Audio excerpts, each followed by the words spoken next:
여러분 반갑습니다. 대한민국 역사 교과서 계속하겠습니다.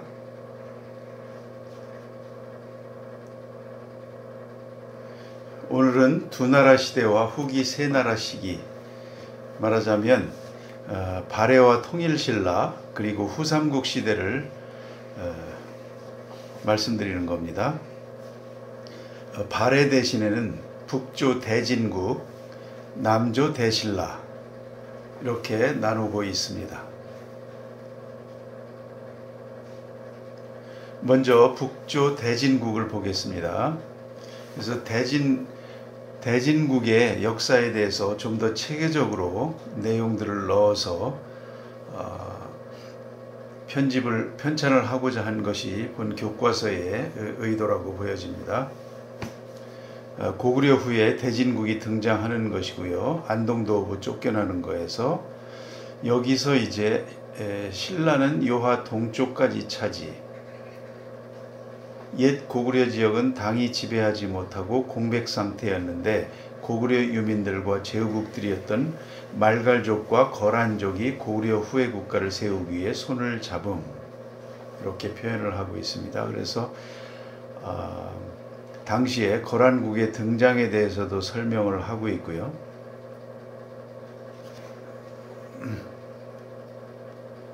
그 다음에 고구려 후의 국가 진해 건국, 이렇게 돼서 그 대조영의 아버지 대중상, 걸걸중상부터 그렇게 이어가고 있습니다. 이 발해를 건국하는 데 있어서 천문령 대첩 아주 중요하죠. 당군을 격파하고 새나라 건설로 나아갔다. 동모산에 성을 쌓고 거주했다. 게르부 698년 게르부 고지에서 대진국을 건설했다. 일본에 사신을 보낼 때는 고구려라고 자칭했다는 기록도 있습니다.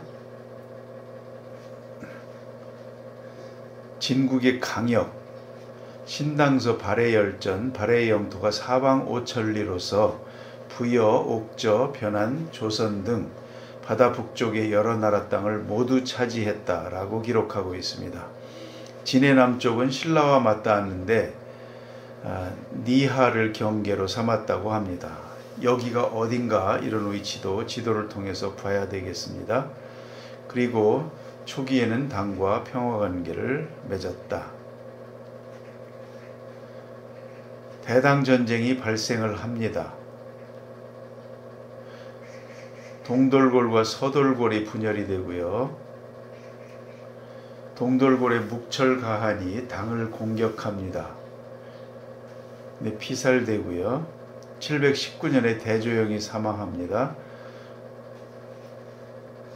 그 다음에 대당전쟁에서 승리한 내용들, 당 현종 때군요.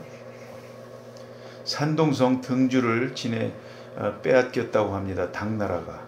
그러니까 대진이 빼앗은 것이죠. 하북성 일대까지 장악한 것으로 그렇게 되어 있습니다. 진해 발전 3대 문황 때 동모산에서 상경 용천부로 천도를 하고요. 10대 선왕 때 중흥의 기회를 잡습니다. 선왕의 영토 확장을 기록하고 있고요. 흑수말갈이 당에 조공하는 것을 금지시키고 만주의 신라 강역 일부를 차지한 것으로 되어 있습니다. 그러니까 신라가 통일하고 초기에는 발해가 강성하기 전에는 신라의 강역이 훨씬 넓었던 것으로 그렇게 보여집니다. 해동성국이라는 이름을 들을 정도로 발전을 하게 되고요. 여러 가지 동서남북으로 무역을 활발하게 한 것으로 합니다. 대진이나 당나라 모두 사료가 거의 남아있지 않다는 것이 아쉬운 점이 되겠고요. 대진의 사회 구조에 대해서 쭉 설명했습니다. 황제국을 지향했다는 것이고, 그 다음에 오천리 거대한 강역을 5 수도를 두는 오경제를 실시했다. 상경, 중경, 동경, 서경, 남경 4번의 천도를 했다고 하고요. 오경 15부 62주의 행정제도를 가지고 있었다. 신분제도에 대한 설명도 있고, 발해의 왕성은 대씨이고 유력 가문의 성은 고씨, 장씨, 양씨, 두씨, 오씨, 이씨 등 몇 개 성씨뿐이다 라는 기록이 또 있습니다. 발해에는 하, 왕, 임, 마씨 등 49개 성씨가 있었다라는 기록도 있고요. 군사 제도에 대해서도 간략하게 설명해 놓고 있습니다. 대외 관계입니다. 당과의 관계, 대등한 관계였다라고 표현하고요. 채치원, 당이 발해가 신라 위에 있는 것을 허락하지 않은 것에 사언하는 상표로 사불허북국거상표라는 것이 있습니다. 이정기의 제나라에 대해서도 산동반도 거점으로 해서 제나라를 건설한, 이정기는 고구려의 후예라고 하죠. 신라와의 관계 좋지 않았다 그런 겁니다. 고구려의 영토 수복 전쟁을 전개하기 때문이죠. 그 다음에 하신라는 어디인가 라는 물음을 묻고 있습니다. 강릉이 아니라 만주일 가능성이 높다라고 설명하고 있고요. 일본과의 관계에 대해서도 설명하고 있습니다. 반당 반신라 공통분모로 일본과 대진은 우호 관계를 유지했다고 합니다. 속 일본기에는 그 관계를 설명하고 있는데요. 진은 34차례 사신을 보냈다. 일본은 13차례 사신을 또 보냈다. 그런 내용이 기록되어 있고요. 일왕 순이는 신라 정벌 계획을 세웠다. 그런 기록도 있습니다. 진의 경제와 사회 문화에 대한 것도 쭉 설명을 해놓고 있습니다. 특히 서적으로는 단군, 봉장, 기년, 단기, 고사, 조대기 등 역사서도 편찬을 했다고 하는데요. 이것들이 온전하게 지금까지 전승이 됐다면 얼마나 좋겠습니까? 지금은 본론은 없어지고 주변에서 기록한 파편들을 모아서 대진국의 역사를 복원하는 작업들을 해야 되는 것이 우리의 과제로 남아 있습니다. 진의 예술도 꽤 발달이 된 것으로, 그리고 여기 진내 유물 유적으로 정효 공주의 무덤 벽화, 이게 아주 중요하죠. 도자기 기와 금속 세공품이 발달한 것으로 그렇게 되어 있습니다. 진의 쇠퇴와 멸망, 중원 정세가 변화가 있었다고 하죠. 후량건국, 후당 세우고 조광년이 송을 건국하고 이런 5대 10국 시대가 있고 혼란 시기입니다. 신라도 중앙 통제력이 약화되면서 후삼국 시대가 전개되고 거란이 발흥합니다. 야율 아보기가 흩어진 부족들을 통합해서 916년 거란국을 세우고 가한의 오름 947년 대요로 국호를 변경한다. 대진은 멸망합니다. 925년 신라는 거란과 우호 관계를 맺고 왕건도 친거란 외교정책을 지속합니다. 925년 야율 아보기가 진의 요충지 부여부 포위하고 사흘 만에 함락을 하게 됩니다. 거란이 수도 상경 용천부를 포위하자 대인선은 항복을 하게 됩니다. 진부흥운동이 일부 일어났었죠. 열만화, 안정국, 대열림, 흥료국 등 진의 부흥운동들이 일어나게 됩니다.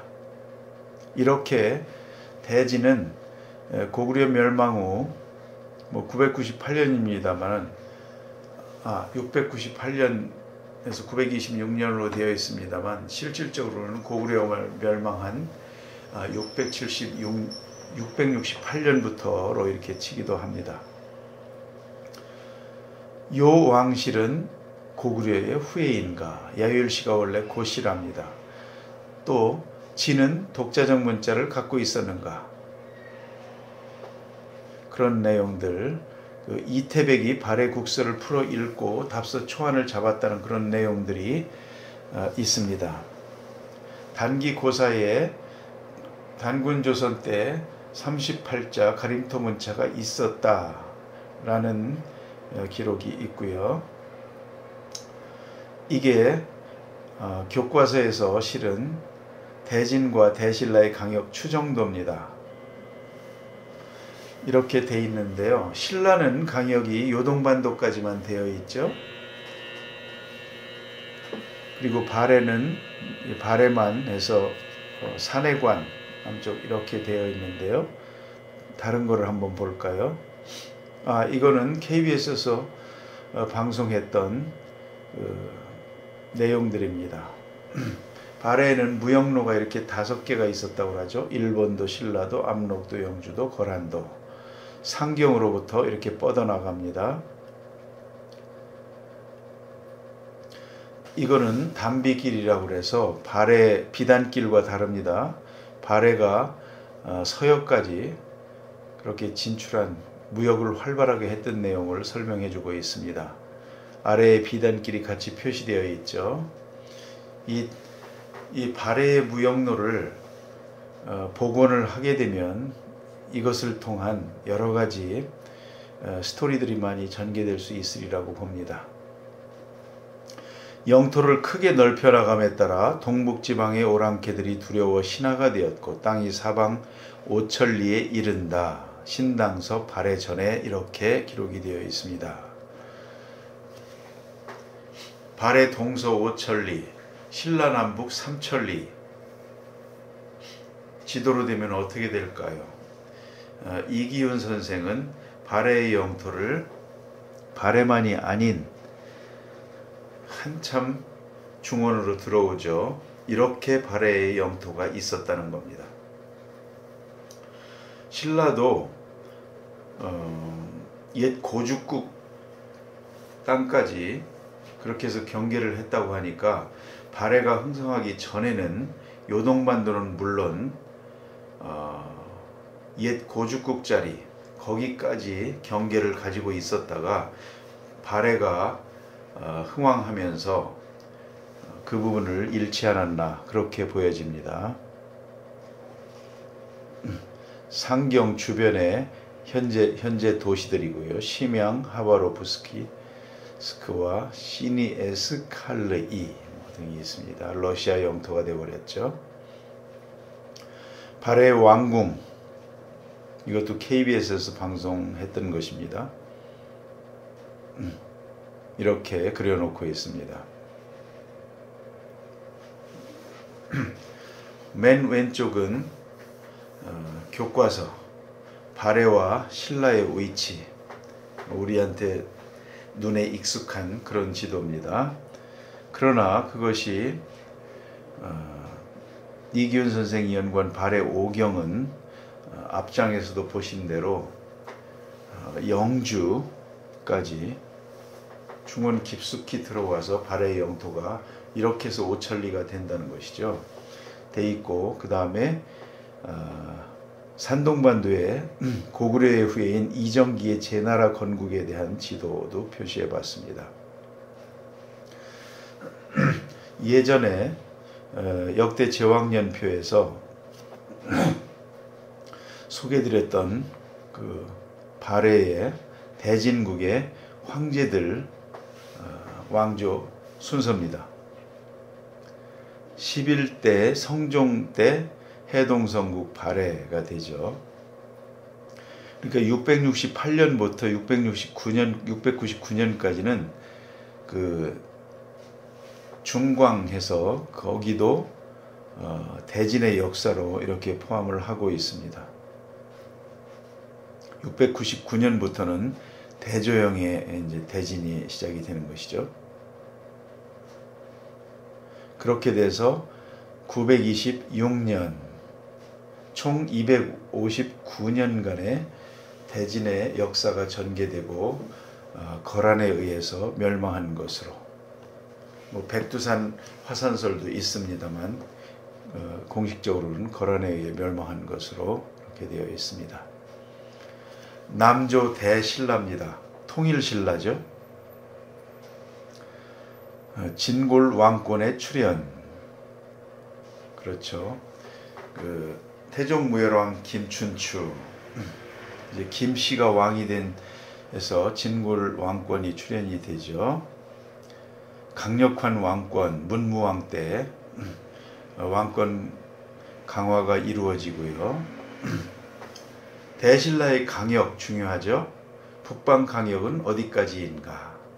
우리 교과서에 있는 대동강 이남이 아니라 여기서 당과의 협정에서 평양 이남과 백제 땅은 신라가 차지한다라는 이 김춘추와 당태종의 협정, 여기에서 평양은 지금의 평양이 아니라는 것이죠. 대신라의 북방 강역은 최소한 지금의 요령성 요양까지 이렇게 해놓긴 했습니다. 그러나 최치원의 양의 표에는 본국은 백이숙제의 고죽 강역과 연달아 있다. 그러면 발해만 옛날 고죽국 자리까지 가 있다는 뜻이죠. 하북성 노룡현입니다. 오늘날 꽤 서쪽까지 신라의 영토였음을 보여주고 있습니다.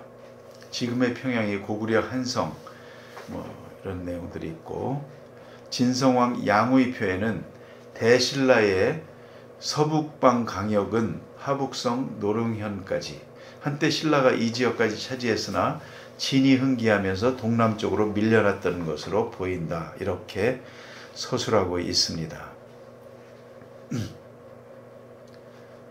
이것과 다르다는 얘기죠. 계속해서 남조 대신라에 대한 경제 문화의 내용이고요. 대신라의 찬란한 문화에 대해서도 설명을 해놓고 있습니다. 불교의 발달, 왕호 천축국전 해초 스님이죠. 또한 유학이 발달한 신문왕 때 682년입니다. 국학을 설치한 것으로 해서 유학이 발달하는 그런 것들을 해놓고 있는데, 이것으로 인해서 사대주의의 폐해, 당 중심의 동아시아 국제 질서가 고착화되는 계기가 되었다라고도 서술하고 있습니다. 이두와 향가, 한문학의 발달에 대한 것도 있고요. 향가집 3대목을 편찬했답니다. 서동요도 보이죠. 도솔가, 신라의 건축과 공예, 해화 발달하는 것으로 유명하죠. 가문사, 황룡사 벽, 늙은 소나무, 천마총, 다 유명한 김생의 글씨 내용들입니다. 신라의 음악 또한 유명하고요. 만파식적 얘기도 나오네요. 가야금, 비파, 우륵 얘기들이 언급되고 있습니다. 지도 다시 봅니다. 오른쪽 지도는요, 인하대 고조선 연구소에서 그린 지도입니다. 그게 인하대 고조선 연구팀이 상당히 우리나라 고대사에 있어서 막강하죠. 윤내연 교수의 고조선도 있고 복기대 교수를 비롯해서 아주 활발하게 우리나라 상고사 연구를 발표하고 있습니다. 최근에는 조선 총독부에서 한 조선사 35권도 완역하고 하여튼 인하대 고조선 연구팀에 우리가 빚을 지고 있습니다. 후기 신라, 우리 신라의 전체 왕조 1세 박혁거세부터 시작해서 쭉 제가 나열을 해본 겁니다. 설화벌 사로 국호가 계림으로 탈해 이사금 때 15대에 신라로 바뀌고 뇌물 내물마립간 때, 지증왕 버풍왕 때 신라가 중흥의 기회를 맞게 되고, 진흥왕 때 영토 확장이 되죠. 그때 임나를 멸망시키고 강한 국가가 됩니다. 태종무열왕 때 백제 멸망시키고 문무왕 때 고구려 멸망시켜서 소위 삼국을 통일하게 되죠. 그래서 전기신라 여기까지 732년이 되겠습니다. 이제 676년 통일 후부터 후기신라로 분류를 했고요. 문무왕부터 시작됩니다. 신문왕, 효소왕 나가죠. 42대 흥덕왕 때 청해진, 장보고의 청해진이 나옵니다. 그렇게 돼서 52대 효공왕 때 견훤과 궁예가 나오고 후백제와 후고구려가 해서 후삼국 시대가 출현하게 됩니다. 54대 경명왕 때 왕건을 왕으로 옹립하게 되고 56대 경순왕 마지막 왕이죠. 935년에 왕건에게 나라를 바치고 신라의 992년에 총 천년신라의 종지부를 찍게 됩니다. 이제 후삼국 시대입니다. 서라벌이 크게 발전했고 그런 내용들이 있고요. 귀족들이 호화로운 생활했다. 대개 나라가 망할 즈음이면 그런 내용들, 부정부패 그런 내용들 나오죠. 왕의계승 전쟁도 발생하고요. 태종무열왕계, 내물왕계 이렇게 해서 권력 투쟁이 이렇게 있었던 모양입니다. 골품제 사회의 문제점도 드러나고요. 육두쁨, 채치원의 좌절 이런 내용도 들어가 있고요. 그래서 서라벌의 번영과 농민들의 붕괴, 왕의계승 전쟁, 장보고가 청해진을 설치하고는 또 왕도 마음대로 즉위시키는 그런 이제 큰 힘을 갖게 되죠. 기무직 얘기도 나오고요. 봉기의 시대가 도래하다. 각간 우이홍, 상주 원종과 애노가 봉기했다는 내용.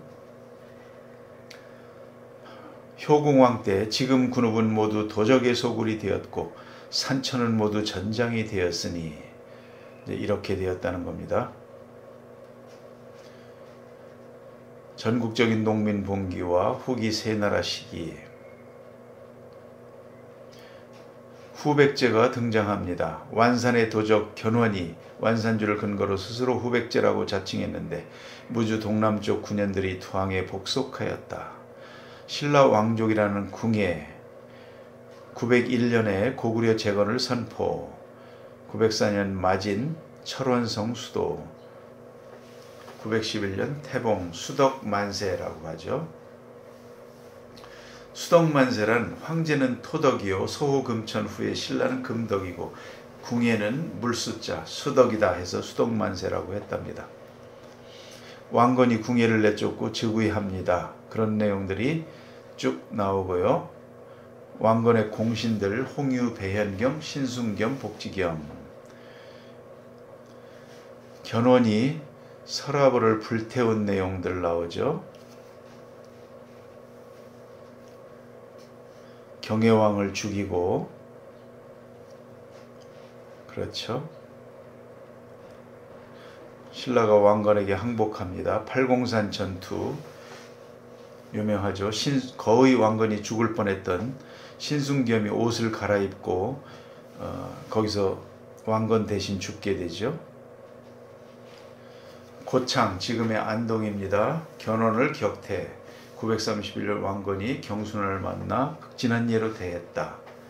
삼국사기 본기 경순왕에 견훤이 왔을 때는 승냥이와 호랑이를 만난 것 같았는데 지금은 부모를 뵌 듯하다. 유명한 얘기죠.